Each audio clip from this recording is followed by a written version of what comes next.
It's better when you have time to sit down. Today we're going to Capri. Welcome back. This is the final episode of the Experiencing Italy series from the Mediterranean island of Capri. We're starting off this morning in the port of Sorrento on our way out to the island. We are traveling across the Bay of Naples to the resort island of Capri. Capri has been a resort since Roman times and continues to lure celebrities and royalty to this day. Our first glimpse of one of our destinations, the cliffs. Legend has it that this cliff is called Salto de Tabero. It is where the Roman Emperor Tiberius tossed his enemies and those that displeased him to their death. Our ferry is arriving in Maria Grande. This busy port is the only dock for the ferries from the mainland. The Funicolare is a cable car to the town of Capri. To get tickets for it, first turn right as soon as you're off the pier and look for the ticket booth.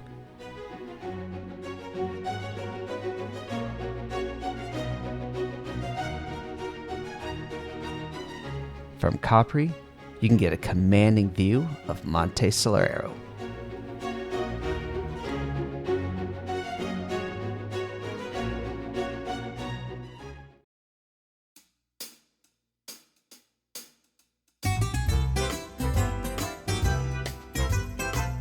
We are making our way on foot to the eastern point of the island to the Villa Jovis. Walking along the narrow passages of the island, we are enjoying the bright sun, vivid colors, and the gardens of the residents of the island. Going up here to the villa, it is a pedestrian-only route, but keep an eye on your mapping software, otherwise you'll head off in the wrong direction. A lot uphill, but absolutely a beautiful hike.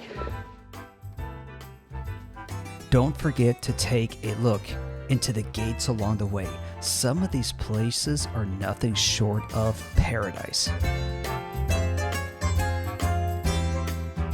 This is an uphill hike with a lot of it in the direct sun. You do get some shade as you get closer to the villa. There are some places to get refreshments along the way. I can guarantee you, every one of us on this trip is sweating profusely. Yet lots of water at the bottom because the prices are really going up. After all that climbing, €6 entry fee. Look at this view.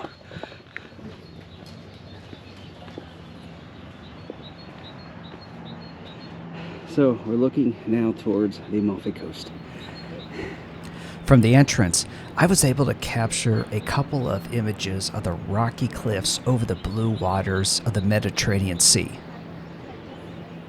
Make sure you check the website before heading up here. Villa Jovis is only open from Thursday to Saturday. The villa was completed by Emperor Tiberius in 27 AD. Its location offered both security and privacy. Standing at over 1,000 feet above the sea, this is where Tiberius ruled until his death in 37 AD. This is an approximation of what the villa may have looked like. On top of the villa is the Church of Santa Maria del Soccorso, with its statue of the Madonna visible from the sea below. The church had some interesting light reflecting through the arches by the main entrance, so I took a few minutes to capture an image. I was also able to capture some panos of the Sorrento Peninsula with Mount Vesuvius on the left. On the way back to the entrance, I also captured a few images of the Mediterranean Sea framed by the cliffs and pine trees that grow in this arid climate. So going down, much easier than going up. The air is cool, so when you're in the shade, it is absolutely beautiful. But even then, you'll be sweating like crazy going up on this. Definitely get water.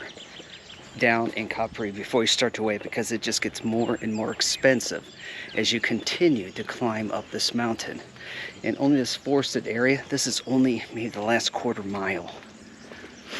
Oh, so peaceful up here though. This is one of the reasons why I love coming out to Capri, because you have more opportunities to get away from the dense tourist area.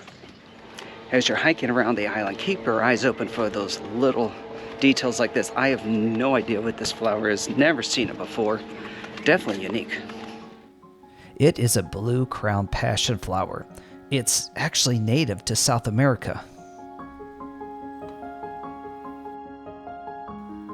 Again, looking behind those bars on the gates, I found this abandoned column-lined walkway that I had to capture an image of. To me, it almost looked haunted. On the way down, we discovered these very thin single-seat taxis that roam these thin streets.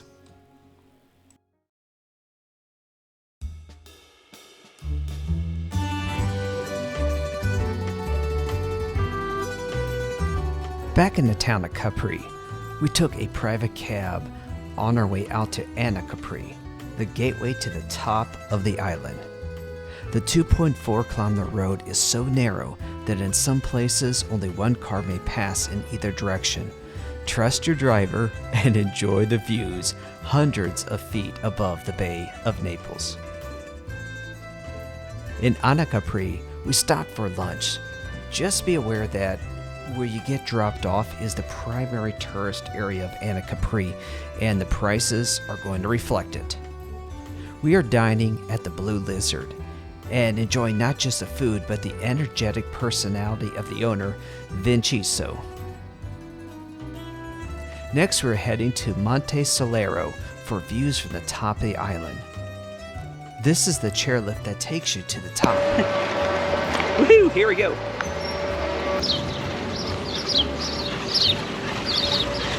So this is a 13-minute ride to the top of the island. So we're just floating over people's yards right now, and pretty soon we'll make our way up the mountainside. But this is a really cool way to head up. Now there's also a hiking trail you can take as well if you want to. On this gentle ride, you'll quietly float over terrace gardens while listening to the birds in the surrounding forest. This is a good opportunity to rest a bit after all the walking that you just did.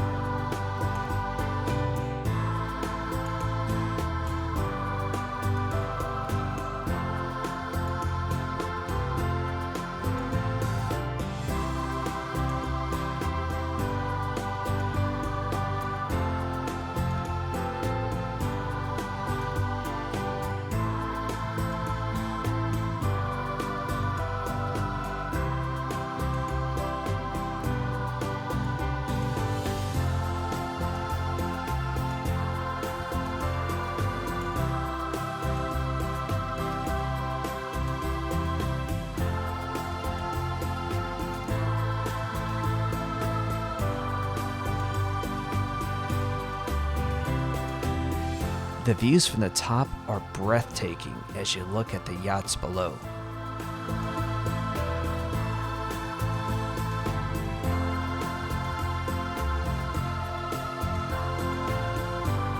Some of the more iconic images of Capri are taken from this vantage point.